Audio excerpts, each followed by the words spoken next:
নমস্কার, আমি সুস্মিতা। ভিডিও শুরুতে সবাইকে জানাচ্ছি শুভ বিজয়ার প্রীতি, শুভেচ্ছা ও আন্তরিক অভিনন্দন।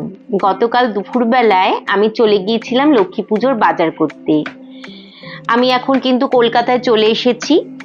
যদিও এই সময় যারা কলকাতায় আছো তারা সবাই জানো দশমী থেকে কিন্তু এখানকার ওয়েদারের অবস্থা খুব একটা ভালো নয়, আর দুদিন ধরে বৃষ্টির পরিমাণটা কিন্তু আরো মনে হয় বেড়েছে। যাই হোক, কিছু করার নেই, বৃষ্টি মাথায় নিয়েই বেরিয়ে পড়েছি বাজার করতে।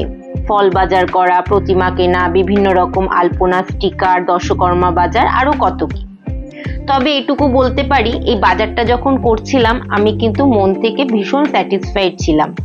কারণ খুব ভালো লাগে এই জন্য, পশ্চিমবঙ্গের বাইরে যারা আমরা থাকি তারা জানি যে কোনো পুজোর বাজার করতে যে সুযোগ সুবিধাগুলো আমরা পশ্চিমবঙ্গে পাই, মানে হাত বাড়ালেই সবকিছু পাওয়া যায়। কিন্তু বাইরে থাকলে এটুকু বুঝতে পারি, পাওয়া গেলেও অনেক কষ্ট করে খুঁজতে হয়। যাই হোক, পুজোর বাজার আমার মোটামুটি হয়ে গেছে। তোমাদের পুজোর বাজার কেমন হলো জানিও। এখানে ভিডিওটা আজকে শেষ করছি।